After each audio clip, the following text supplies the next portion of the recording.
नमस्कार मेरे प्यारे दर्शकों, मैं हूं प्रवीण और आप सुन रहे हैं हॉरर कहानी। दोस्तों, कहानी को शुरू करने से पहले एक छोटी सी गुजारिश है। अगर आपको ये कहानी पसंद आती है तो एक कमेंट जरूर करें। आपकी प्रतिक्रिया हमारे लिए बहुत मायने रखती है। और हाँ, चैनल को सब्सक्राइब करना ना भूलें ताकि ऐसी ही कहानियां आप तक लगातार पहुंचती रहें। तो चलिए अब बिना किसी देरी के कहानी को शुरू करते हैं। अक्सर लोग कहते हैं कि प्यार अंधा होता है, लेकिन क्या हो अगर प्यार डरावना हो? हम जिससे प्यार करते हैं और जिसके लिए कुछ भी करने के लिए तैयार होते हैं, क्या हम उसकी हकीकत जानते हैं? ये कहानी है सचिन नाम के एक लड़के की, जिसे एक लड़की से प्यार हुआ और उसने उसके साथ शादी की। लेकिन लड़की की हकीकत जानकर वह हैरान हो गया। अगर आप भी सचिन की कहानी सुनकर हैरान होना चाहते हैं तो मेरी कहानी के साथ जुड़े रहिए। आधी रात का वक्त हो गया था, लेकिन एक घर में चारों तरफ उजाला था और घर के बीचों बीच बड़ा सा हवन कुंड बना हुआ था। जो लोग वहां पर खड़े थे वे सच में डरे हुए थे। एक लड़की जिसके दोनों हाथ दो लोगों ने पकड़े हुए थे, वह हवन कुंड के सामने बैठी हुई थी। वह लड़की डरी हुई थी और लगातार सबसे मदद की भीख मांग रही थी, लेकिन कोई भी उसकी मदद नहीं कर रहा था। प्लीज मेरी बात को समझो, मैं बिल्कुल ठीक हूं। यह तांत्रिक मुझे मार डालेगा। पिताजी, भैया, मेरी मदद करो। आज मां जिंदा होती तो वह मेरी मदद जरूर करती। चुप कर चुड़ैल कहीं की, कोई तेरी मदद नहीं करेगा। तूने अपने ही हाथों से अपनी मां को मार डाला है और अब भोली बनती है। कहते हुए वह तांत्रिक उस लड़की को पास के डंडे से मारने लगा। वह लड़की सबसे मदद मांग रही थी, लेकिन वह तांत्रिक उसे मारे जा रहा था और वहां खड़े लोग मूक दर्शक बने हुए थे। कोई भी उसकी मदद नहीं कर रहा था। तभी उस लड़की ने पैरों से हवन कुंड को जोर से लात मार दी, जिसकी वजह से अंदर की जलती हुई लकड़ियां सब जगह फैल गईं। वहां पर कारपेट बिछा हुआ था, जहां जलती हुई लकड़ी के कारण आग लग गई और इसकी वजह से वहां के लोगों में भगदड़ मच गई। इस बात का फायदा उठाकर उस लड़की ने तांत्रिक को भी जोर से लात मार दी और जिन दो लोगों ने उसके हाथ पकड़े थे उन्हें भी धक्का देकर वहां से भागने लगी। अरे, कोई उसे पकड़ो, वह भाग रही है। लेकिन वहां पर धीरे धीरे आग फैलने लगी थी, जिस वजह से कोई उसे पकड़ नहीं रहा था, क्योंकि सबको अपनी जान की फिक्र ज्यादा थी। वह लड़की उस घर से बाहर निकल गई और दूसरी तरफ भागने लगी। उस तांत्रिक ने अपने चेले चपाटों को उस लड़की का पीछा करने के लिए कहा और साथ में लड़की के पिताजी और भाई भी उसके पीछे भागने लगे। एक बड़ी सी बिल्डिंग थी जहां से एक लड़का अपनी बाइक से बाहर आ रहा था।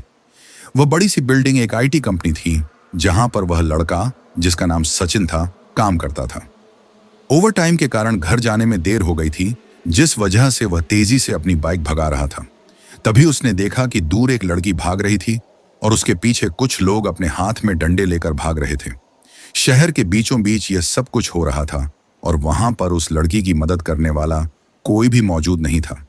सचिन ने देखा कि वह लड़की देखने में बहुत सुंदर थी और उसे उस पर दया आने लगी। उसने जल्दी से अपनी बाइक बढ़ाई और उस लड़की की तरफ ले जाने लगा। उसने अपनी बाइक रोकी और अपने आसपास देखा तो वह लड़की दिखाई नहीं दी। तभी उसे अपने कंधे पर किसी का हाथ महसूस हुआ। उसने पीछे पलटकर देखा तो वहां वही लड़की खड़ी थी। मेरी मदद कीजिए, वह लोग मुझे मार डालेंगे। सचिन तो वहीं उसकी मदद करने के लिए आया था। उसने जल्दी से पीछे बैठने को कहा और अपनी बाइक तेजी से भगा दी। उसने मिरर में देखा तो पीछे वे लोग चिल्ला रहे थे, लेकिन सचिन ने उनकी कोई बात नहीं सुनी और अपनी पूरी स्पीड में उस लड़की को लेकर आगे चला गया। आपका बहुत बहुत धन्यवाद, वरना वह लोग तो मुझे मार ही डालते। लेकिन वह लोग आपके पीछे इस तरह क्यों भाग रहे थे? सचिन बाइक चला रहा था और पीछे मुड़कर उस लड़की से बातें कर रहा था। उस लड़की ने रोते हुए अपनी आपबीती बताई। मेरा नाम टीना है और मैं विश्वासनगर में रहती हूँ। पता नहीं क्यों, लेकिन सब लोगों को लगता है कि मेरे अंदर किसी चुड़ैल की आत्मा है। पिछले हफ्ते मेरी माँ सीढ़ियों से गिरकर मर गई और लोगों ने मुझे ही उनकी मौत का जिम्मेदार माना। उन्हें लगता है कि मेरे अंदर आत्मा है। इसी वजह से तांत्रिक आकर घर में हवन कर रहा था और उसने मेरी पिटाई भी की। कहते हुए वह लड़की, जिसका नाम टीना था, रोने लगी। सचिन को समझ नहीं आ रहा था कि आज के जमाने में भी लोग इस तरह के अंधविश्वास पर कैसे भरोसा कर सकते हैं। उसे टीना पर बहुत दया आ रही थी। उसने कांच में से टीना की तरफ देखा और पूछा, मैं तुम्हें लेकर तो आ गया, लेकिन तुम कहाँ रहोगी? पता नहीं, मेरे पिताजी और भाई तो मुझे चुड़ैल समझते हैं और मेरा कोई दूसरा रिश्तेदार भी नहीं है। पता नहीं मैं क्या करूंगी। सचिन ने कुछ देर सोचा और फिर कहा, देखो, मैं यहां पर अकेला ही रहता हूं। अगर तुम्हें कोई परेशानी न हो तो मैं तुम्हें अपने घर पर ले जा सकता हूं। मुझे कोई परेशानी नहीं है। टीना ने यह इतनी जल्दी में कहा कि सचिन कुछ नहीं कह पाया और वह उसे अपने घर ले गया। सचिन नागपुर में एक आईटी कंपनी में काम करता था। इस वजह से वह यहां अकेला ही रहता था, क्योंकि उसका पूरा परिवार परतवाड़ा में रहता था। पहले वह एक दोस्त के साथ अपना यह रूम शेयर करता था, लेकिन उसका दोस्त कुछ दिनों से अपने घर चला गया था। इस वजह से इस वक्त वह अकेला ही था। उसे लग रहा था कि टीना उसके साथ आने से मना कर देगी, क्योंकि वह अकेला था, लेकिन टीना उसके साथ चलने के लिए तैयार हो गई थी। सचिन उसे अपने फ्लैट में ले गया, जहां सिर्फ एक बेडरूम, हॉल और किचन था, और बेडरूम में एक ही पलंग था। टीना पूरा घर देख रही थी, क्योंकि कुंवारे लड़कों की तरह सचिन के फ्लैट में भी सब चीजें इधर उधर बिखरी हुई थीं। सचिन ने जल्दी जल्दी उसे साफ करने की कोशिश करते हुए कहा, माफ करना, ऑफिस जाने की जल्दी में यह सब कुछ काम नहीं हो पाता है। टीना ने कुछ नहीं कहा, बस सचिन को देखकर मुस्कुराती रही। सचिन ने उसके बाद खाना बनाया और दोनों ने मिलकर खाना खाया। टीना ने बर्तन धोने में सचिन की मदद की और फिर सचिन ने बताया कि टीना बेडरूम में सो सकती है और वह बाहर ही सो जाएगा। टीना के कपड़े फटे हुए थे और मिट्टी से मैले भी हो गए थे। सचिन के पास कोई लेडीज के कपड़े नहीं थे, इसलिए उसने अपने ही कपड़े उसे पहनने के लिए दे दिए। जब वह कपड़े पहनकर सचिन के सामने आई तो वह उसे देखता ही रह गया। सचिन की ब्लैक नाइट ड्रेस में टीना गजब की खूबसूरत लग रही थी। उसका गोरा रंग और भी निखर आया था। अब तक वह मिट्टी और कुमकुम के कारण ठीक से दिख नहीं रही थी, लेकिन इस वक्त स्नान करने के बाद और काले रंग की नाइटी पहनकर तो वह जैसे कयामत ही ढा रही थी। तुम सो जाओ, अगर तुम्हें कोई जरूरत हो तो मुझे बता देना, सचिन ने खुद पर काबू रखते हुए कहा, और टीना ने उसे गुड नाइट कहा और बेडरूम में सोने के लिए चली गई। सचिन उसके बारे में ही सोच रहा था कि उसे किस तरह से परेशान किया जा रहा है। उसने फोन निकाला और यह सर्च करने लगा कि अगर ऐसा होता है तो उसे क्या करना चाहिए। उसे गूगल में कई ऐसे आर्टिकल मिले जिनमें इस तरह के ढोंगी तांत्रिक और बाबा किसी भी औरत को चुड़ैल या डायन साबित कर देते थे। इंग्लैंड में तो एक पूरा समय ऐसा था जब लोग किसी भी निर्दोष औरत को सिर्फ इसलिए डायन बता देते थे क्योंकि वे उससे जलते थे। ऐसा होने के बाद उस बेचारी औरत को इतना टॉर्चर किया जाता था कि या तो वह यह यातना जिंदगी भर सहती रहती या फिर खुद को डायन बता देती। जब वह खुद को डायन बता देती थी तो फिर उसे सबके सामने फांसी लगा दी जाती थी।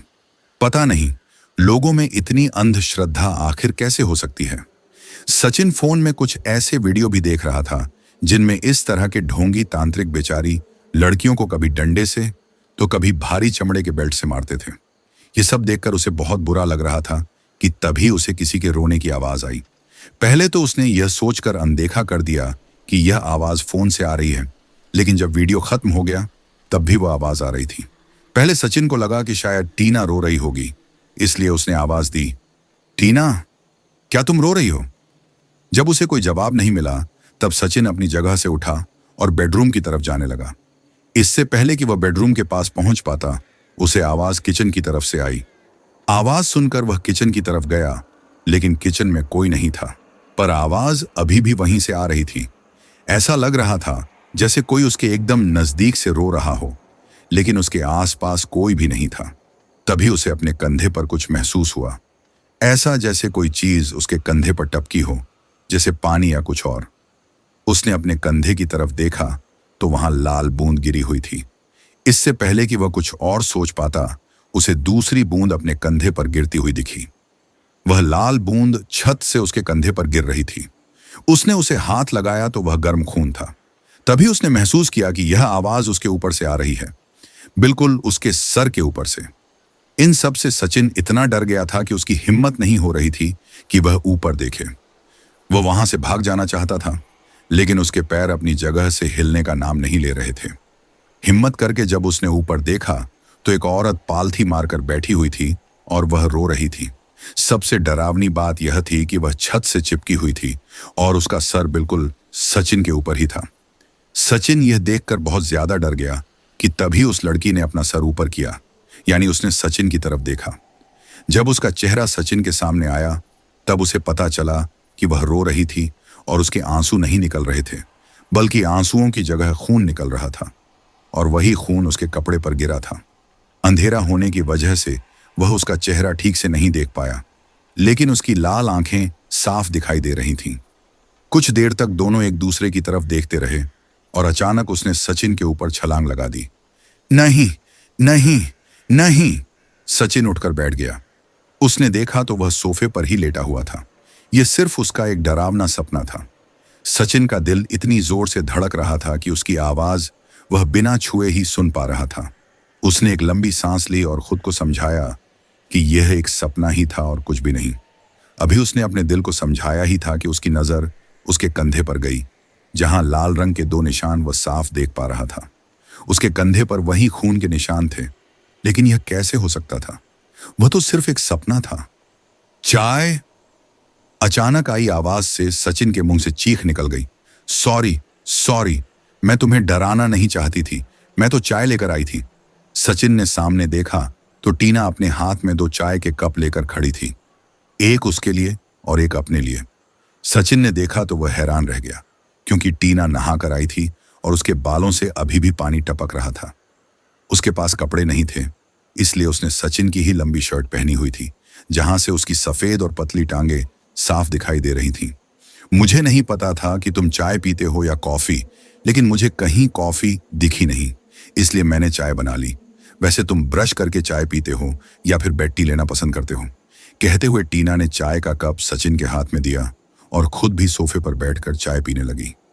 वह अपने पैर क्रॉस करके बैठी हुई थी और पानी की वजह से चमकती हुई टांगे देखकर सचिन का गला सूखने लगा था। यह सब देखने के बाद तो वह पिछली रात का सपना पूरी तरह भूल गया। वैसे तुम ऑफिस कब जाते हो? टीना का सवाल सुनकर सचिन को याद आया कि उसे ऑफिस भी जाना है। Oh shit, I am late! कहते हुए वह जल्दी से उठा और तैयारी करने के लिए बाथरूम में चला गया। आधे घंटे में वह तैयार होकर बाहर आया और उसने टीना की तरफ देखकर कहा, टीना, सॉरी, मैं कुछ बना नहीं पाया। किचन में सब कुछ है जो तुम्हें चाहिए। शाम को आते वक्त मैं तुम्हारे लिए कपड़े लेकर आ जाऊंगा, इसलिए चिंता मत करना। टीना ने बस अपना सिर हिलाया और सचिन जल्दी जल्दी ऑफिस के लिए निकल गया। ऑफिस में भी उसे बार बार टीना की याद आ रही थी।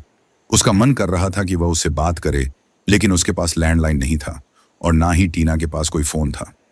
जैसे तैसे दिन बीत गया और रात को जाते वक्त उसने एक दुकान के पास गाड़ी रोक दी। उसने कुछ सलवार कमीज खरीदी। जब वह खरीद कर वापस आ रहा था, तब उसने देखा कि कुछ लोग उसकी तरफ आ रहे थे, जिनमें से कुछ को उसने पहचान लिया, क्योंकि पिछली रात वे ही लोग टीना का पीछा कर रहे थे। उन लोगों को देखकर सचिन जल्दी से आगे बढ़ा, लेकिन एक आदमी ने उसका रास्ता रोक लिया। मेरी बहन कहाँ है? सचिन ने उस आदमी की तरफ देखा तो उसे समझ आया कि यह टीना का भाई है। अपनी बहन की इतनी ही चिंता है तो इन दरिंदों के पास क्यों छोड़ देते हो? तुम्हें पता है उसे कितनी चोट लगी थी। मैंने कहा, मेरी बहन कहाँ है? उसे चुपचाप हमारे हवाले कर दो। तुम नहीं जानते, तुम किसी मुसीबत को अपने साथ लेकर गए हो। वह सब लोग गुस्से में सचिन को देख रहे थे और यह देखकर सचिन थोड़ा डर गया था, क्योंकि वह कोई पिक्चर का हीरो नहीं था जो इतने सारे लोगों को एक साथ पीट दे। सचिन धीरे धीरे पीछे हटने की कोशिश करने लगा ताकि वक्त आने पर वह वहां से भाग सके, लेकिन वह लोग उसे घेर कर खड़े थे। टीना के भाई ने सचिन का कॉलर पकड़ लिया और उसे धमकाने लगा, लेकिन तभी अचानक से हवा तेज हो गई। ऐसा लग रहा था जैसे कि तूफान आ गया हो। हवा के साथ मिट्टी भी उड़ रही थी, जिसकी वजह से कुछ दिख भी नहीं रहा था।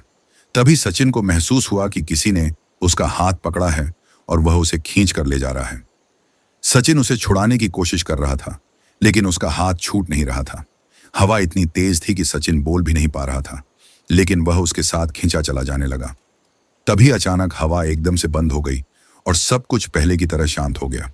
सचिन ने अपने आसपास देखा कि किसने उसका हाथ पकड़ा था, लेकिन उसके आसपास तो कोई था ही नहीं। उसने देखा तो वह अपनी बाइक के पास खड़ा था। सचिन को कुछ समझ नहीं आया कि अचानक इतनी भयानक आंधी कहां से आ गई और उसे कौन यहां तक लेकर आया था। लेकिन यह सब सोचने का यह सही वक्त नहीं था, क्योंकि एक आदमी उसकी तरफ भागकर आ रहा था। सचिन जल्दी से बाइक पर बैठा, उसे चालू किया और भागने लगा, लेकिन उस आदमी ने सचिन का हाथ पकड़ लिया। जल्दी आ जाओ, मैंने इसका हाथ पकड़ लिया है। सचिन उसका हाथ छुड़ाने की कोशिश करने लगा, लेकिन वह आदमी उसे छोड़ नहीं रहा था। अब क्या करना चाहिए, यह सोच ही रहा था कि तभी एक भयानक काली बिल्ली अचानक वहां आई और उस आदमी के ऊपर छलांग लगा दी। बिल्ली की वजह से वह आदमी नीचे गिर गया और सचिन ने तुरंत बाइक चालू की और वहां से भाग गया। उसने पीछे पलटकर देखा तो वहां पर कोई बिल्ली नहीं थी, लेकिन उसने उस बिल्ली को देखा था। उसका दिल जोरों से धड़क रहा था क्योंकि उसे समझ नहीं आ रहा था कि अभी हुआ वह क्या था। उसने खुद को शांत किया और एक मेडिकल स्टोर के पास गाड़ी रोककर कुछ दवाई ले ली। फिर होटल से खाना भी पैक करवा लिया क्योंकि वह घर जाकर खाना बनाना नहीं चाहता था।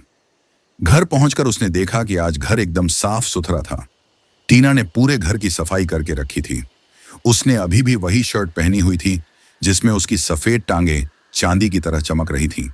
सचिन न चाहते हुए भी बार बार उसे देख रहा था। क्या देख रहे हो? टीना के सवाल पर सचिन ने खुद को संभालते हुए कपड़े की थैली आगे की ओर कहा, मैं तुम्हारे लिए कपड़े लेकर आया हूं। तुम अब से यह पहना करो और यह दवाई भी अपने घाव पर लगा लो। टीना ने सचिन की तरफ देखा और कहा, लेकिन चोट तो पीठ में लगी है, मैं वहां दवाई कैसे लगाऊं? क्या तुम दवाई लगाओगे? ये कहते हुए उसने सचिन के गालों पर हाथ रखा और मुस्कुराते हुए बेडरूम के अंदर चली गई। सचिन यह सब देखकर इतना हैरान हो गया कि उसे अपनी किस्मत पर विश्वास नहीं हो रहा था। टीना जैसी खूबसूरत लड़की उसे अपने नजदीक बुला रही थी। यह तो सिर्फ एक सपना ही हो सकता था। सचिन, जल्दी आ जाओ। सचिन के हाथ पैर थरथरा रहे थे। धीरे धीरे वह बेडरूम के अंदर गया तो अंदर का दृश्य देखकर उसका दिल जैसे शरीर से बाहर निकलने को तैयार था। टीना उल्टी लेटी हुई थी और उसने कमर के ऊपर कुछ भी नहीं पहना था। उसकी सफेद चमकदार पीठ सचिन के सामने थी। सचिन ने देखा कि टीना की पीठ पर निशान थे, कुछ ताजा और कुछ पुराने। उसने कमर के नीचे अपने आप को चादर से ढका हुआ था। उसकी पतली कमर देखकर सचिन के माथे से पसीने की बूंदें फिसलते हुए गले तक पहुंचने लगीं। क्या कर रहे हो? जल्दी दवाई लगाओ। सचिन ने हाथ में दवाई ली और कांपते हुए टीना के पास पहुंचा। उसका हाथ जैसे ही टीना के शरीर से स्पर्श हुआ, उसे लगा जैसे 440 वोल्ट का झटका लगा हो। किसी तरह खुद पर काबू करते हुए उसने दवाई लगाई।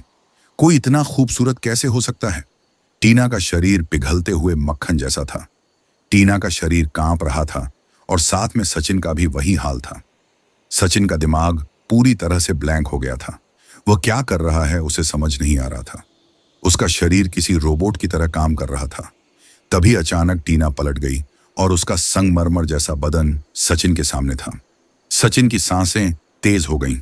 टीना ने सचिन का हाथ पकड़ा और उसे अपने सीने के ऊपर रख दिया, जिससे सचिन की हालत खराब हो गई। उसे समझ नहीं आ रहा था कि वह क्या कर रहा था। वह बस टीना के ऊपर झुकता जा रहा था। दोनों के होंठ आपस में कब मिल गए, सचिन को पता ही नहीं चला। धीरे धीरे वह अपने शरीर से अपना कंट्रोल खोता जा रहा था और ऐसा लग रहा था जैसे वह पूरी तरह से किसी के वश में है। सचिन का शरीर ज्वालामुखी की तरह गर्म हो गया था और उसकी सांसों में जैसे साक्षात तूफान बस गया हो। आज पहली बार उसने एक खूबसूरत लड़की का शरीर अपने सामने देखा था, जो अब पूरी तरह से उसका था। उसके होंठ और उसके हाथ अब उसके वश में नहीं थे और धीरे धीरे वह खुद को खोता चला गया। वह दोनों कब एक हो गए, सचिन को पता ही नहीं चला। सुबह जब उसकी आंख खुली तो वह चादर ओढ़कर सो रहा था। उसके शरीर पर कपड़ों का नामो निशान नहीं था। उसने बिस्तर की हालत देखी तो उसे पिछली रात की बात याद आ गई कि उसने टीना के साथ क्या किया था। उसने अपना सिर पकड़ लिया और कहा, हे भगवान, मैं उस बेचारी लड़की को यहां मदद के लिए लेकर आया था, लेकिन मैंने तो उसे हवस का शिकार बना लिया। वह मुझे कभी माफ नहीं करेगी। चाय लोगे क्या? आवाज सुनकर सचिन ने सामने देखा तो टीना उसके सामने थी और उसके हाथ में 2 कप चाय थे। सचिन को उसकी तरफ देखने में भी शर्म आ रही थी। उसने तुरंत अपनी नजरें नीचे कर लीं। टीना शायद समझ गई थी, इसलिए उसने चाय के कप साइड में रखे और सचिन को अपने गले से लगा लिया। पहले तो सचिन को कुछ समझ नहीं आया, फिर उसने भी टीना को गले से लगाया और कहा, देखो, प्लीज मुझे माफ कर दो। वो सब मैं करना नहीं चाहता था। वो सब मेरी गलती थी। क्या तुम मुझसे शादी करोगी? सचिन अपनी जिम्मेदारी अच्छे से समझता था, इसलिए उसने टीना के सामने शादी का प्रस्ताव रख दिया। टीना ने हैरानी से उसे देखा, क्योंकि उसे भी नहीं लगा था कि सचिन इतनी जल्दी शादी की बात कर लेगा। तुम्हारे माता पिता वैसे भी तुम्हें गलत समझते हैं और मेरे माता पिता ने मुझे खुली छूट दे रखी है। हम दोनों आज ही मंदिर में जाकर। नहीं, मंदिर में नहीं। टीना ने यह बात इतनी जल्दी और इतने खौफ के साथ कही थी कि सचिन को कुछ समझ नहीं आया। उसने सवालिया नजरों से टीना की तरफ देखा तो उसने चेहरे पर जबरदस्ती मुस्कान लाते हुए कहा, हम अगर बाहर कहीं जाएंगे तो तुरंत पकड़ में आ जाएंगे, इसीलिए हम यहीं पर शादी कर लेते हैं। मेरा मतलब है, शादी के लिए सिंदूर और मंगलसूत्र ही तो चाहिए। वह भी ठीक है, अगर तुम घर के बाहर नहीं निकलना चाहती हो तो कोई बात नहीं, हम यहीं शादी कर लेते हैं। सचिन की बात सुनकर टीना इमोशनल हो गई और उसने सचिन का हाथ पकड़कर कहा, सचिन, क्या तुम सच में मुझसे प्यार करते हो? सचिन ने सहमति में अपना सिर हिलाया। सचिन की हाँ सुनकर टीना की आंखों से आंसू निकलने लगे, लेकिन उसने उसकी परवाह किए बिना कहा, मुझसे वादा करो कि तुम हमेशा मेरा साथ दोगे। आगे जाकर कोई भी समस्या आ सकती है, लेकिन तुम्हें मुझसे वादा करना होगा कि तुम मेरा साथ कभी नहीं छोड़ोगे। क्या तुम मुझसे वादा करोगे? सचिन ने टीना के गाल पर हाथ रखा और बहुत प्यार से कहा, मैं तुमसे वादा करता हूं कि तुम्हारा साथ कभी नहीं छोड़ूंगा, चाहे समस्या कोई भी हो। तुम जो भी हो, जैसी भी हो, मैं तुम्हें अपनी पत्नी के रूप में स्वीकार करता हूं। यह सुनकर टीना ने सचिन को गले से लगा लिया। सचिन नहीं देख पाया था, लेकिन टीना की आंखें पूरी तरह से काली हो गई थीं। उसकी आंखों में खुशी के आंसू तो थे, लेकिन साथ में चेहरे पर एक जहरीली मुस्कान भी थी। आज दोनों बहुत ज्यादा खुश थे।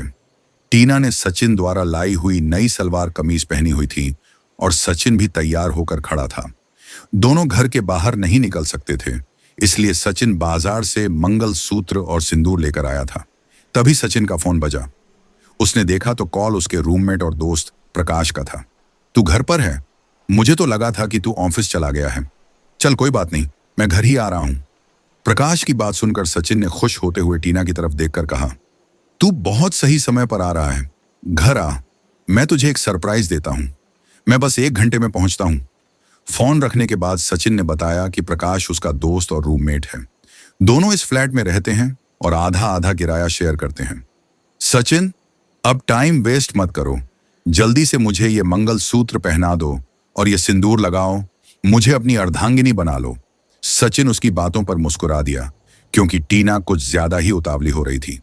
उसने टीना के सिर पर हाथ रखते हुए कहा, अरे मेरा दोस्त 1 घंटे में आ रहा है, कम से कम उसे तो आने दो। मुझे कुछ नहीं पता, तुम्हें मेरे साथ अभी के अभी शादी करनी होगी। टीना जिस तरह से यह सब कह रही थी, सचिन को बहुत अजीब लग रहा था, लेकिन उसने उसकी बात मान ली। उसने टीना के गले में मंगलसूत्र पहना दिया और माथे पर सिंदूर लगा दिया। टीना बहुत खुश लग रही थी, लेकिन सचिन को सब कुछ अधूरा अधूरा लग रहा था, क्योंकि उनके सामने भगवान की कोई मूर्ति तक नहीं थी और न ही तीसरा कोई व्यक्ति वहां मौजूद था। क्या हुआ, तुम खुश नहीं हो क्या? अरे नहीं, ऐसा कुछ नहीं है। मैं तो बस ये सोच रहा था कि हमें यहाँ आशीर्वाद देने वाला भी कोई नहीं है और न ही शुभकामना देने वाला, तो ये सब कुछ बहुत अधूरा अधूरा लग रहा है। सचिन की बात सुनकर टीना ने अजीब सी मुस्कान के साथ कहा, सच में तुम्हें आशीर्वाद और शुभकामना दोनों की जरूरत है। सचिन को कुछ समझ नहीं आ रहा था कि टीना किस तरह की बातें कर रही है। तभी घर की घंटी बेल बजने लगी। लगता है प्रकाश आ गया, मैं दरवाजा खोलकर देखता हूं। कहते हुए सचिन ने जैसे ही दरवाजा खोला, किसी ने उसे जोर से धक्का दिया। वह दीवार से टकराकर नीचे गिर गया। जब उसने देखा तो वहां वही लोग थे जो उस दिन टीना के पीछे पड़े हुए थे। टीना का भाई सचिन के पास आया और गुस्से में बोला, तुझे क्या लगा था हम तुझे ढूंढ नहीं पाएंगे? तुझे बाद में देखूंगा, पहले इसे देखता हूं। सचिन के सिर में चोट आई थी और वह बेहोश होने वाला था, लेकिन बेहोशी की हालत में उसने देखा कि 2-3 लोगों ने टीना को पकड़ रखा है और टीना के भाई ने उसे एक इंजेक्शन दे दिया, जिसकी वजह से वह बेहोश हो गई। उसके बाद वे लोग उसे उठाकर ले गए और जाते वक्त टीना का भाई सचिन की तरफ देखकर मुस्कुराया। फिर सब वहां से चले गए। जब सचिन की आंख खुली तो वह बिस्तर पर लेटा हुआ था और उसके सिर में पट्टी बंधी हुई थी। उठने में उसे तकलीफ हो रही थी, क्योंकि उसकी कमर में भी चोट लगी थी। किसी तरह से वह उठकर बैठ गया। उसे कुछ वक्त लगा सब कुछ याद करने में, और जैसे ही याद आया वह टीना के लिए परेशान हो गया। वह उठने की कोशिश करने लगा, लेकिन कमर में तेज दर्द होने के कारण उठ नहीं पा रहा था। उठने की कोशिश मत करो, तुम्हें पीठ में चोट लगी है। प्रकाश, क्या तुमने मुझे यहां रखा? प्रकाश अंदर आया और सामने की कुर्सी पर बैठते हुए बोला, जैसे ही मैं आया तो देखा कि दरवाजा खुला हुआ था। अंदर गया तो तुम्हें बेहोश पाया। बड़ी मुश्किल से तुम्हें यहां लाकर लेटाया और डॉक्टर को बुलाया। उन्होंने तुम्हें इंजेक्शन दिया और फर्स्ट एड किया। यहां पर हुआ क्या था? सचिन ने उसे सब कुछ बताया। प्रकाश को यकीन ही नहीं हो रहा था कि सिर्फ कुछ दिनों में इतना कुछ हो गया था। सचिन ने पुलिस में रिपोर्ट लिखवाने की बात की, लेकिन उनके पास टीना के नाम के अलावा और कुछ भी नहीं था। न उसका कोई आईडी प्रूफ, न कोई तस्वीर और न ही उसके घर वालों के बारे में कोई जानकारी। सचिन ने उसे ढूंढने की बहुत कोशिश की, लेकिन उसका कोई पता नहीं चला। समय धीरे धीरे आगे बढ़ता चला गया और सचिन ने सोच लिया कि अब उसे टीना कभी नहीं मिलेगी। उसे वहां पर टीना की बहुत याद आती थी, इसलिए उसने अपना ट्रांसफर मुंबई करवा लिया। मुंबई में आने के बाद उसका ध्यान अब कम पर लगना शुरू हो गया था। टीना को गए हुए लगभग 6 महीने हो चुके थे, लेकिन अभी तक वह उसे भूल नहीं पाया था, क्योंकि उन दोनों ने एक दूसरे से शादी की थी और साथ में समय भी बिताया था। मुंबई में सचिन का एक रूटीन बन गया था।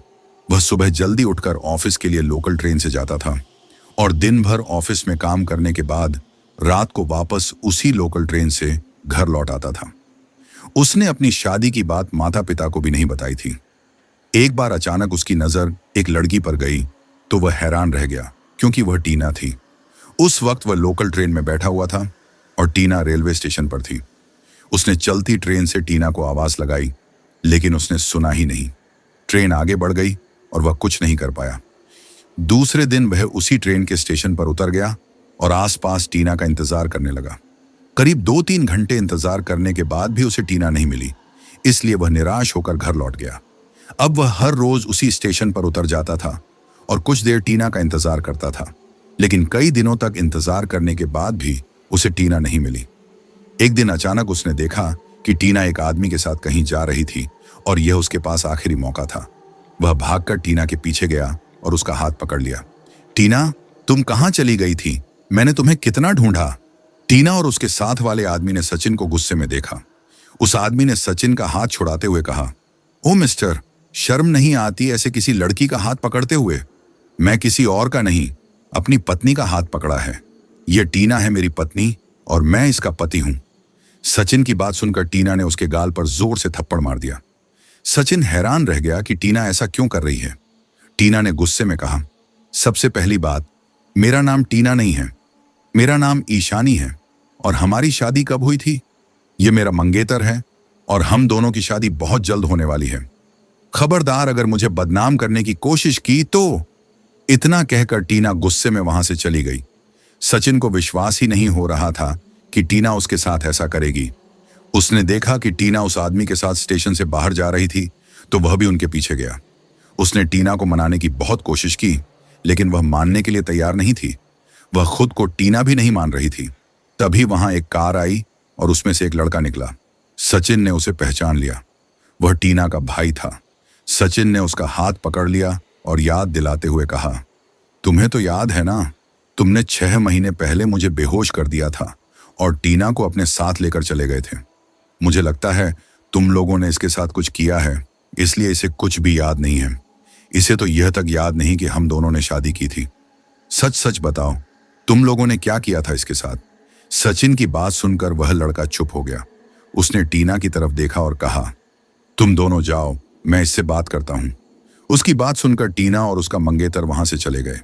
फिर वह आदमी सचिन का हाथ पकड़कर स्टेशन के बाहर एक होटल में ले गया और वहां पर आराम से बैठकर बोला, देखो, ये बात तुम मेरी बहन के सामने मत बताना। अरे ऐसे कैसे नहीं बताऊं? हम दोनों की शादी हुई थी और हमने कितना अच्छा समय साथ बिताया था। हमारे बीच तो शारीरिक संबंध भी हुए थे और तुम कहते हो कि मैं सब भूल जाऊं? सचिन की बात सुनकर वह लड़का हैरानी से उसे देखने लगा। उसके चेहरे पर चिंता के भाव साफ दिखाई दे रहे थे। उसने खुद को शांत किया और कहा, देखो, पहले मेरी बात ध्यान से सुनो। मेरा नाम रूपेश है और मैं मुंबई में अपने परिवार के साथ रहता हूं। मेरे परिवार में मेरे पिता रमेश, मेरी मां सावित्री और मेरी बहन ईशानी हैं।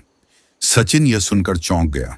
रूपेश ने टीना का नाम तक नहीं लिया था, फिर भी उसने कुछ नहीं कहा।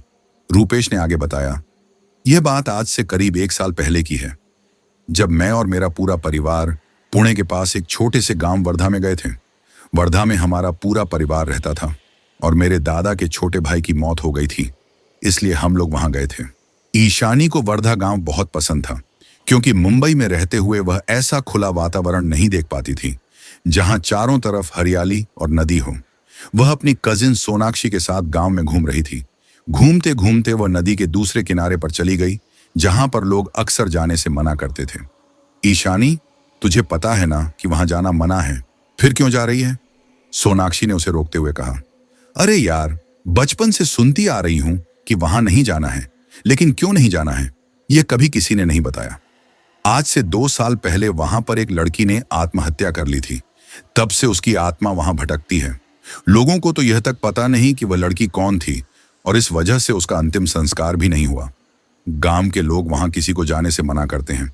सब कहते हैं कि वह मरकर चुड़ैल बन गई है और अगर वह चुड़ैल तुमसे चिपक गई ना तो बहुत मुश्किल हो जाएगी। ईशानी शहर में रहती थी और साइंस की स्टूडेंट थी। वह इन सब बातों में विश्वास नहीं करती थी। उसने सोनाक्षी की बात को नजरअंदाज किया और नदी के दूसरी तरफ चली गई जहां जंगल था। वहां का वातावरण एकदम ठंडा था, जबकि वह गर्मी का मौसम था, इसलिए ईशानी को वहां बहुत मजा आ रहा था। ईशानी, रुको! कहते हुए सोनाक्षी उसके पीछे आई, लेकिन जंगल के अंदर जाने की उसकी हिम्मत नहीं हुई। उसने ईशानी को आवाज लगाई और जब वह नहीं रुकी तो वह वापस घर चली गई ताकि गांव वालों को लेकर उसे ढूंढ सके। घर पहुंचकर उसने सबको बताया। तब तक शाम हो चुकी थी। जब गांव वाले उसे ढूंढने जंगल में गए तो वहां का वातावरण एकदम ठंडा था। कुछ लोगों को तो इतनी ठंड लग रही थी कि उनके हाथ पैर कांपने लगे थे। सबके मुंह से भाप निकल रही थी।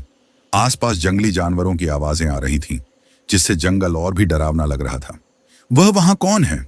एक आदमी ने जंगल के बीचों बीच एक पेड़ के नीचे किसी को देखा तो आवाज लगाई। सबने देखा, वहां एक लड़की जमीन पर बैठी हुई थी और धीमी आवाज में रो रही थी। वह लोग जब उसके पास गए तो वह लड़की अचानक तेज आवाज में रोने लगी। सब लोग उसे रोते देखकर डर गए, क्योंकि उस जंगल में तो कोई आता ही नहीं था। फिर यह लड़की कहां से आई? सब समझ गए कि वह ईशानी है, लेकिन कोई भी उसके पास जाने की हिम्मत नहीं कर रहा था। ईशानी के पिताजी रमेश डरते हुए आगे बढ़े और उसके कंधे पर हाथ रखते हुए बोले, बेटा ईशु, तुम रो क्यों रही हो? चलो घर चलो, तुम्हारी माँ तुम्हारा इंतजार कर रही है। आवाज सुनकर ईशानी चुप हो गई। उसने धीरे से रमेश की तरफ देखा और अचानक उनके ऊपर छलांग लगा दी। उसने अपने दांतों से रमेश के गले को काटना शुरू कर दिया। दर्द के मारे रमेश जोर जोर से मदद के लिए चिल्ला रहे थे, लेकिन ईशानी उन्हें छोड़ ही नहीं रही थी। पहले तो गांव वाले डर के मारे कुछ कर ही नहीं पाए, लेकिन रमेश की हालत देखकर उनसे रहा नहीं गया। उन्होंने किसी तरह ईशानी को खींचकर दूर फेंक दिया। दूर गिरते ही ईशानी एक बंदर की तरह पेड़ पर चढ़ गई। रमेश के गले से खून बहने लगा था, इसलिए लोग भागकर उनके पास पहुंचे और उनके गले पर रुमाल बांध दिया ताकि खून रुक सके। चारों तरफ से ईशानी की जोर जोर से हंसने की आवाज आ रही थी और अंधेरे में ठीक से कुछ दिख भी नहीं रहा था। कुछ लोग रमेश के पास थे, बाकी ईशानी को ढूंढ रहे थे। एक आदमी जब एक पेड़ के पास गया तो किसी ने उसे ऊपर खींच लिया। चिल्लाते हुए उसकी टॉर्च नीचे गिर गई। सबने ऊपर देखा। ईशानी ने उस आदमी के सिर को पकड़ा हुआ था और वह आदमी खुद को छुड़ाने के लिए हाथ पैर मार रहा था। ईशानी ने उस आदमी के गले में भी काटना शुरू कर दिया। लोग नीचे से उसके पैरों को पकड़कर खींचने की कोशिश करने लगे, लेकिन तभी वह आदमी जोर से नीचे गिर गया। तब सबने देखा ईशानी ने उसके गले को काटकर सिर ही अलग कर दिया था। जब टॉर्च की रोशनी पेड़ पर पड़ी तो खून से सनी हुई ईशानी बहुत डरावनी लग रही थी। वह उस आदमी का खून पी रही थी। यह सब देखकर गांव वाले इतने डर गए कि किसी की वहां रुकने की हिम्मत नहीं हुई और सब लोग वहां से भाग गए। ज्यादा खून बह जाने की वजह से रमेश बेहोश हो गए थे, तो लोगों ने उनको भी अपने साथ ले लिया और सब लोग वहां से ईशानी को वहीं छोड़कर भाग गए। जब गांव के लोगों ने वहां क्या हुआ वह सब ईशानी के घर पर बताया तो सब परेशान हो गए। सावित्री की तो तबीयत ही खराब हो गई और वह बेहोश हो गई।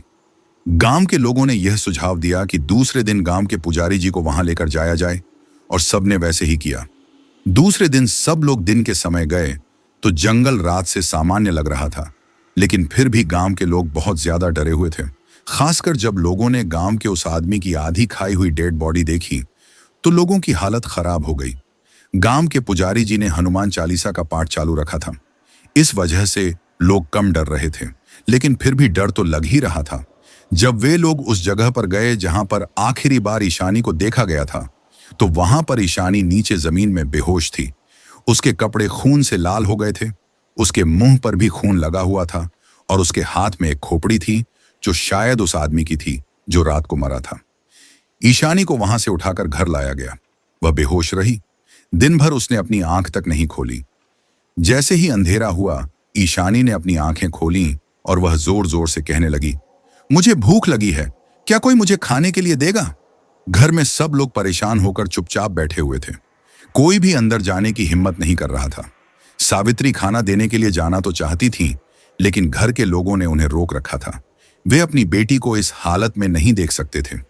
सबसे नजरें चुराकर वह उसके कमरे में गईं, तो उन्होंने देखा कि ईशानी के हाथ और पैरों को बांधा गया है और वह रो रही है। ईशु, तू ठीक है ना? माँ, मुझे बचा लो, मुझे ऐसे मत बांधो।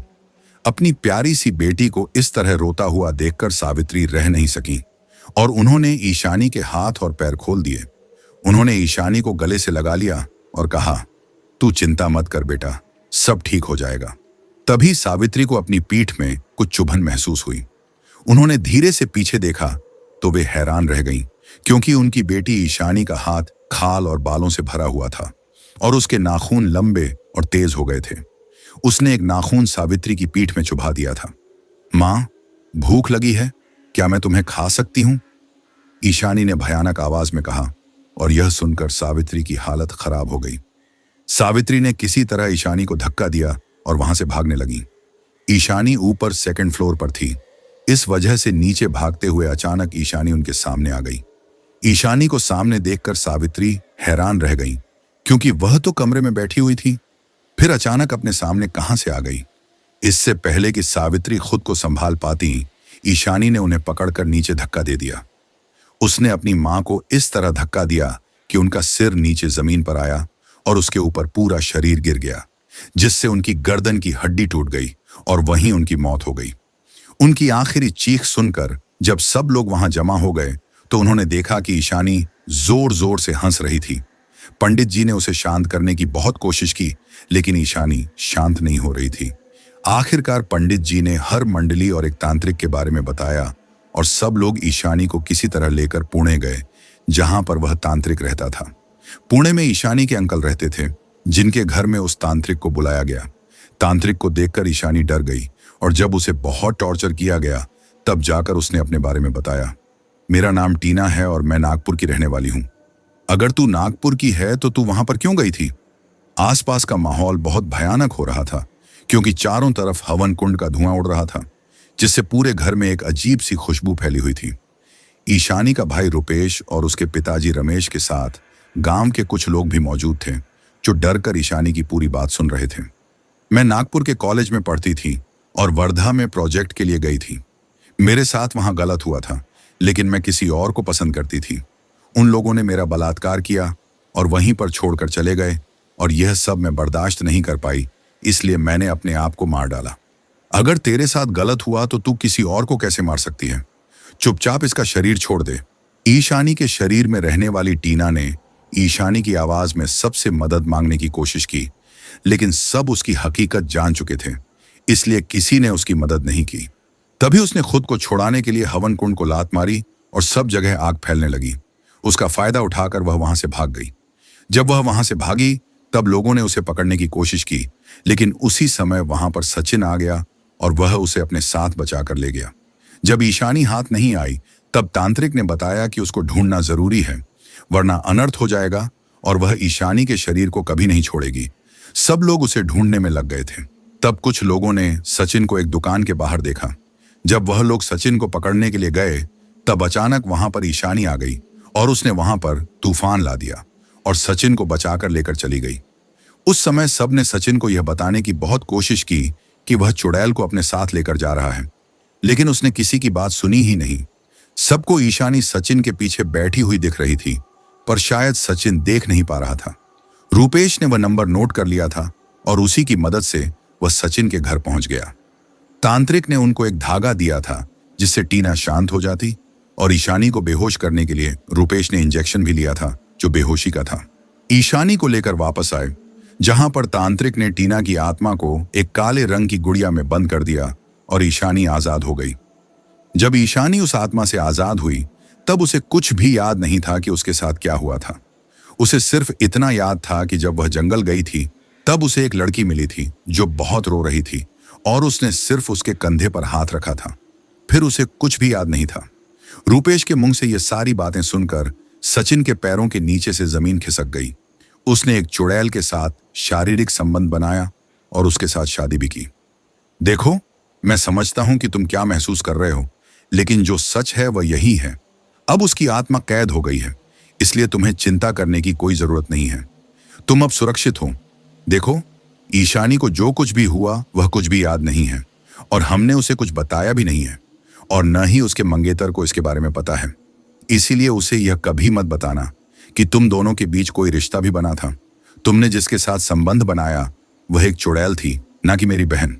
सचिन उसकी परेशानी समझता था, इसलिए उसने भरोसा दिया कि वह अब उनके बीच कभी नहीं आएगा, क्योंकि वह समझ गया था कि उसके साथ क्या हुआ था। दरअसल उसके साथ जो कुछ भी हुआ उसमें कहीं पर भी ईशानी का हाथ नहीं था, वह तो टीना थी। सचिन पूरे रास्ते यही सोचता रहा कि वह एक चुड़ैल के साथ इतने दिनों तक रहा था और उसने उसके साथ शारीरिक संबंध बनाए थे। सचिन उसके बारे में जानना चाहता था, लेकिन उसके बारे में बताएगा कौन? दूसरी तरफ जंगल के बीचों बीच एक झोपड़ी थी जिसमें अंधेरा था और रोशनी के लिए सिर्फ एक मोमबत्ती जल रही थी। झोपड़ी के अंदर सिर्फ एक आदमी बैठा हुआ था जो बैठे बैठे ही सो गया था। यहाँ पर चारों तरफ अजीब अजीब गुड़ियां लटकी हुई थीं। वह सारी गुड़ियां दिखने में बहुत ज्यादा भयानक और अजीब थीं। सब चुपचाप उस सोते हुए आदमी को देख रही थी, लेकिन एक गुड़िया जो मोमबत्ती के बहुत ज्यादा नजदीक थी वह बिना हवा के हिल रही थी। वह मोमबत्ती तक पहुंचने की कोशिश कर रही थी, लेकिन बार बार नाकाम हो रही थी। तभी अचानक उस गुड़िया का एक छोटा सा टुकड़ा मोमबत्ती के एकदम नजदीक पहुंच गया। वह गुड़िया कॉटन के कपड़े की बनी हुई थी, जिस वजह से धीरे धीरे उसमें आग लगने लगी। धीरे धीरे आग की वजह से पूरी गुड़िया जलने लगी और फिर अचानक एक जोरदार धमाके की आवाज सुनाई दी, जिसकी वजह से जो आदमी सोया हुआ था वह उठकर बैठ गया। क्या हुआ? क्या हुआ? तभी उसकी नजर राख के ढेर पर गई जो हिल रहा था। ऐसा लग रहा था जैसे कोई वहां से बाहर आने की कोशिश कर रहा हो। वह आदमी उसे ध्यान से देखने लगा। फिर उसने एक लकड़ी उठाई और धीरे धीरे उसके नजदीक गया। ये क्या चीज है? ये देखने के लिए उस आदमी ने लकड़ी से उस जगह को छूने की कोशिश की, लेकिन तभी वहां से एक लंबे नाखून वाला डरावना हाथ निकला, जिसने उस आदमी को पकड़कर अंदर खींच लिया, जैसे वहां पर कोई बहुत बड़ा खड्डा हो। कुछ देर के लिए वहां पर एकदम खामोशी छा गई। कुछ देर बाद उस राख के ढेर में से एक बवंडर उठा और फिर वह एक औरत में बदल गया, जो काफी डरावनी और खतरनाक दिख रही थी। उसका पूरा शरीर खून की वजह से लाल हो गया था और आंखों में अजीब सी चमक और चेहरे पर भयानक हंसी थी। सचिन, तुम्हारी पत्नी तुम्हारे पास आ रही है, जिंदगी भर तुम्हारे साथ रहने के लिए। झोपड़ी के अंदर खतरनाक माहौल बन गया था, क्योंकि वहां पर जमीन में खून ही खून था और साथ में मांस के टुकड़े थे, जिनमें इंसानी आंख और बाल तक दिखाई दे रहे थे। जब वह तांत्रिक वहां पर आया तब वह सब चीजें देखकर समझ गया कि कोई खतरनाक आत्मा आजाद हो गई है। तांत्रिक ने वहां पर लटक रही सारी गुड़ियों की तरफ देखा, जो भयानक तरीके से हंस रही थीं। उन्हें देखकर ऐसा लग रहा था जैसे वह उस तांत्रिक का मजाक उड़ा रही हों। उन सबको नजरअंदाज करके तांत्रिक उस खाली जगह के पास गया, जहां पर कुछ देर पहले तक एक काले रंग की गुड़िया लटक रही थी। वह यहां से भाग गई है, मुझे जल्दी से रूपेश को बताना होगा। तांत्रिक ने एक आदमी को आवाज लगाई और जैसे ही वह आदमी अंदर आया, वहां की हालत देखकर उसे उल्टी जैसा होने लगा। तांत्रिक ने उसकी तरफ देखे बिना ही जोर से कहा, रूपेश को फोन लगाओ और बताओ कि वह यहां से भाग गई है। वह आदमी, जिसका चेहरा लाल हो गया था, बस अपना सिर हिलाकर वहां से तेजी से बाहर निकल गया। तांत्रिक ने नीचे गिरे हुए राख के ढेर की तरफ देखा और गुस्से में कहा, तू चाहे कितनी भी कोशिश कर ले, मैं तुझे भागने नहीं दूंगा। तुझे वापस इसी नरक में लेकर आऊंगा। पुणे के फ्लैट में प्रकाश, जो कि सचिन का दोस्त था, वह सो रहा था। सचिन के चले जाने के बाद वह वहां अकेला ही रहता था। ओवर टाइम करने के बाद वह कुछ देर पहले ही आया था और तुरंत कपड़े बदलकर सोने चला गया था। दिन भर थकने के कारण उसे बहुत तेज नींद आ रही थी। उसे अभी नींद आई ही थी कि उसे किसी के कदमों की आहट सुनाई दी।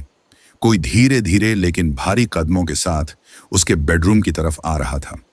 वह उसे महसूस कर पा रहा था और उसकी आवाज तक सुन पा रहा था, लेकिन वहां कोई दिख नहीं रहा था, क्योंकि बेडरूम का दरवाजा खुला था। प्रकाश ने अपनी भारी पलकें किसी तरह से उठाईं और दरवाजे की तरफ देखा, जहां पर उसे एक परछाई दिखाई दी जो वहां से आगे निकल गई।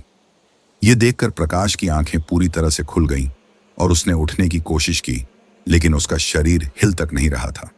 उसने अपने हाथ पैर हिलाने की कोशिश की, लेकिन उसकी उंगलियां तक इस तरह से अकड़ी हुई थीं जैसे कि उसके अंदर कोई जान ही न हो।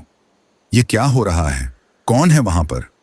प्रकाश को लग रहा था कि कोई चोर घर में घुस गया है और उसने कोई ऐसा केमिकल या फिर कोई इंजेक्शन दे दिया है जिसकी वजह से उसका शरीर पैरालाइज हो गया है। तभी उसने देखा कि वही परछाई वापस उधर आई और वह दरवाजे के पास रुक गई। देखो, अगर तुम कोई चोर हो तो मैं तुम्हें बता दूं कि मेरे पास कुछ नहीं है। मेरा पेमेंट तक अभी नहीं हुआ है, इसलिए तुम्हारी मेहनत वेस्ट जाएगी।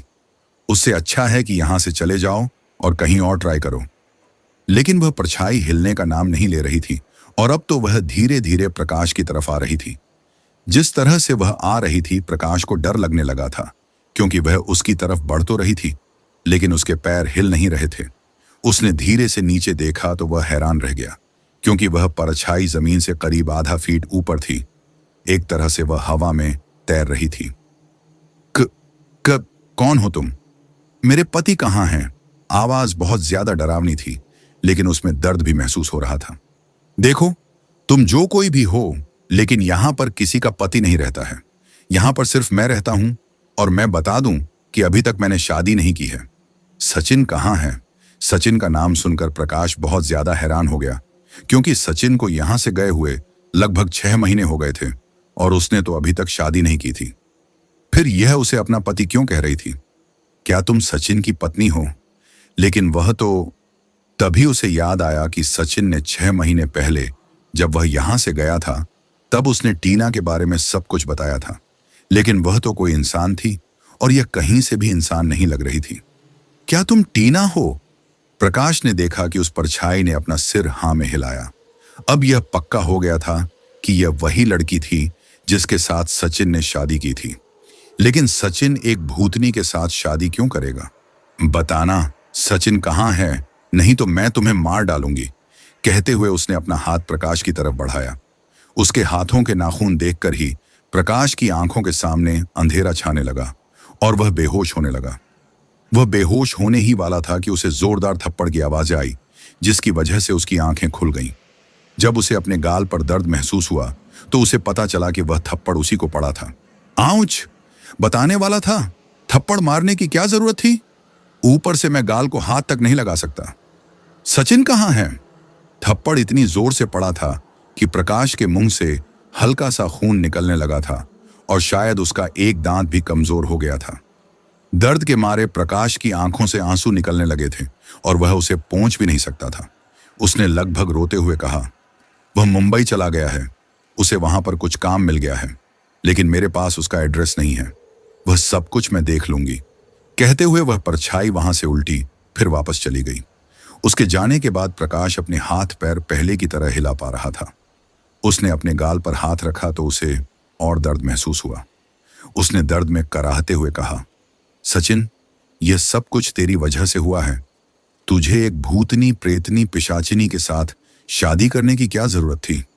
वह आईने में जाकर अपने गाल को देखा तो वह पूरा लाल हो गया था। उसने धीरे से दरवाजे के बाहर आकर देखा तो अब वहां कोई नहीं था। उसने पूरा घर देख लिया।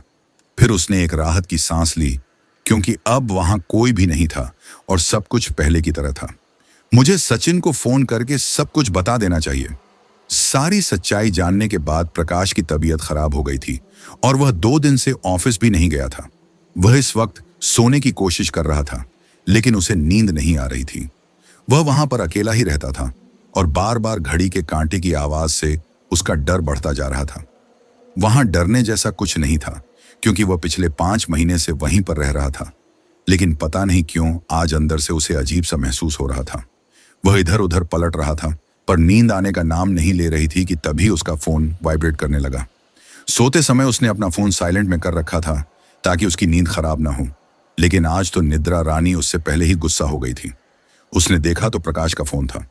पिछले 3 महीने से उसने प्रकाश से बात नहीं की थी, इसलिए उसे थोड़ी हैरानी हुई और ऊपर से यह आधी रात का वक्त था। उसने तुरंत फोन रिसीव कर लिया तो सामने से प्रकाश ने चिल्लाते हुए कहा, मेरी समझ में नहीं आ रहा कि तुझे शादी करने के लिए दुनिया में एक भी लड़की नहीं मिली थी। क्या तुम उस भूतनी के पीछे चला गया? तेरी वजह से मेरी हालत खराब हो गई है। मैं तुझे छोड़ूंगा नहीं, तो बस मेरे सामने आ।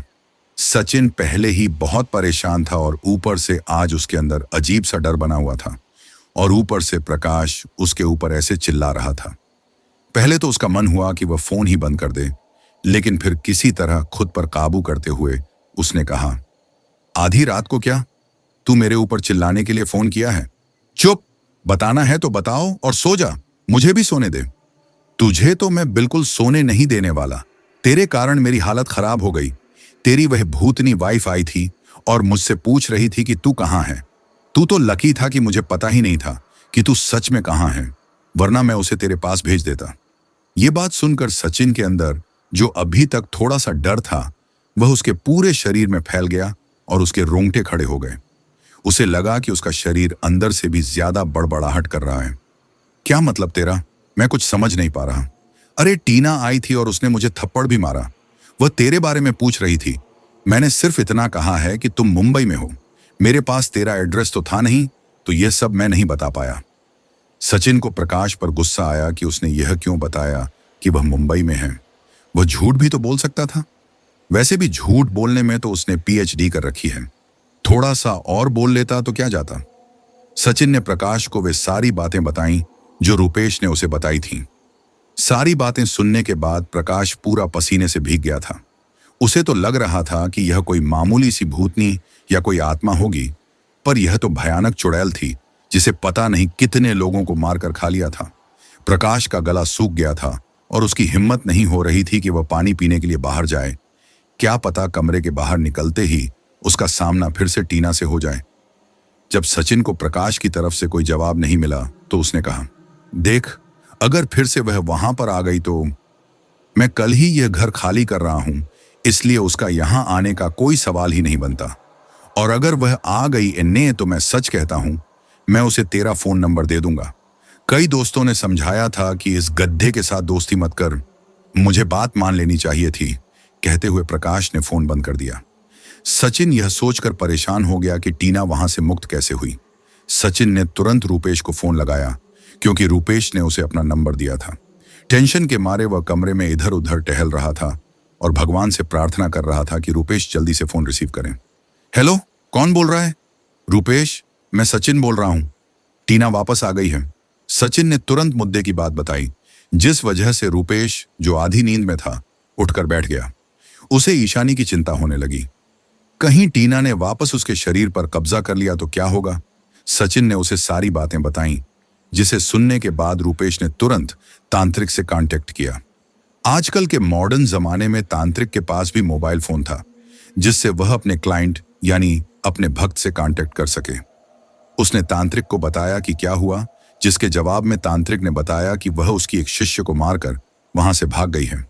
रुपेश अपनी बहन की जान को खतरे में नहीं डाल सकता था, इसलिए उसने तांत्रिक से फिर से उसे पकड़ने के लिए कहा।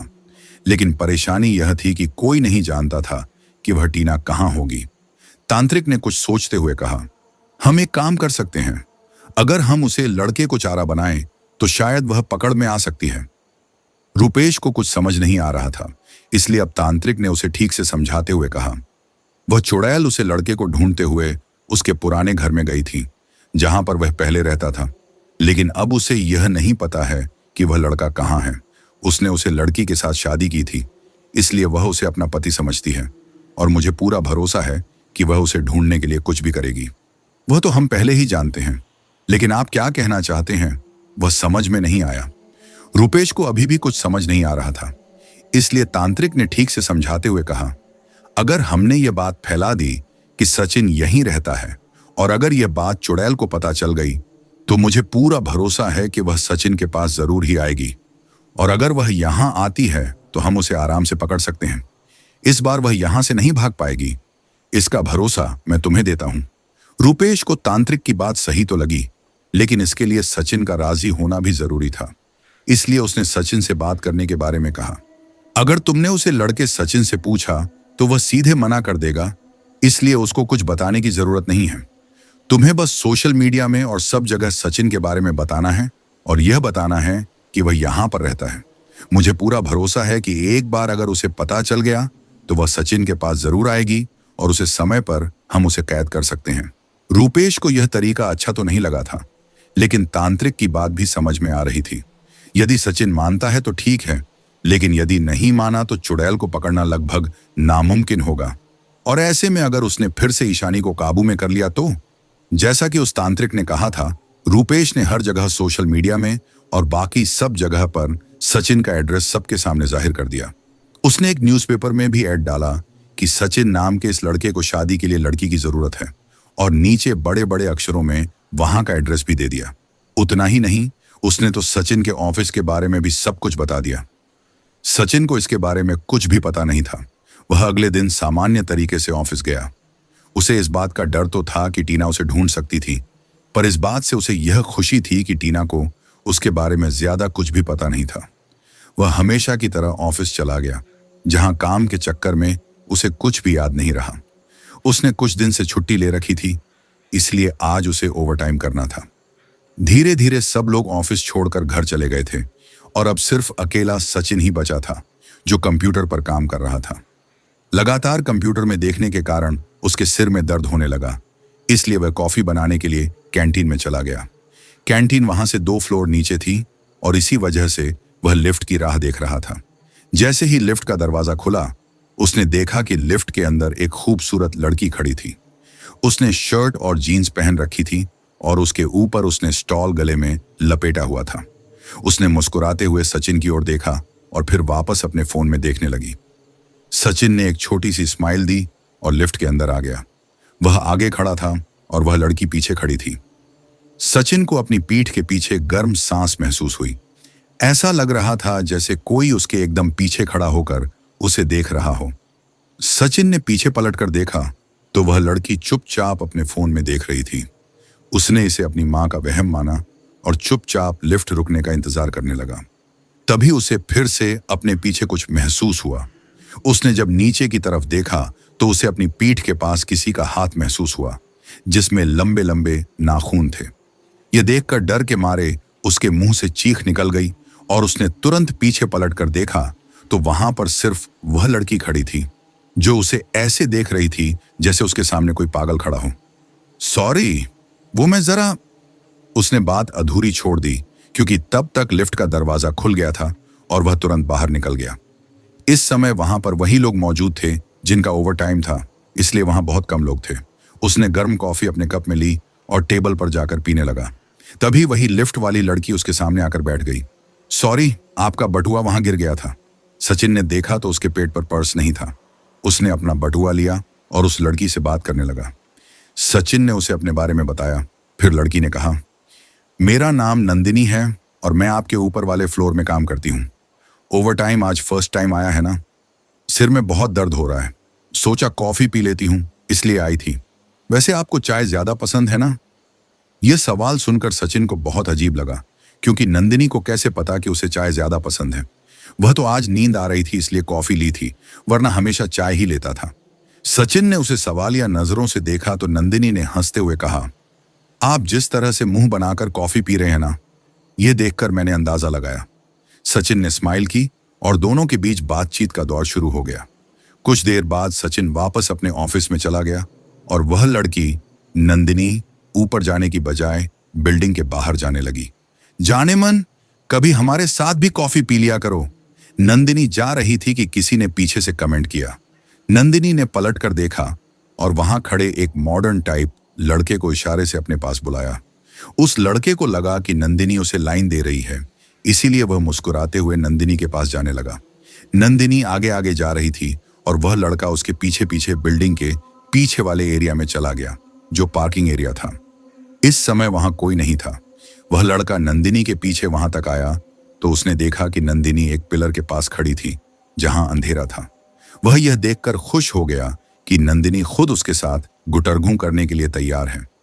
मैंने तो सोचा ही नहीं था कि तुम्हारे जैसी लड़की मुझे लाइन देगी। चल, शुरुआत तू करती है कि मैं करूं?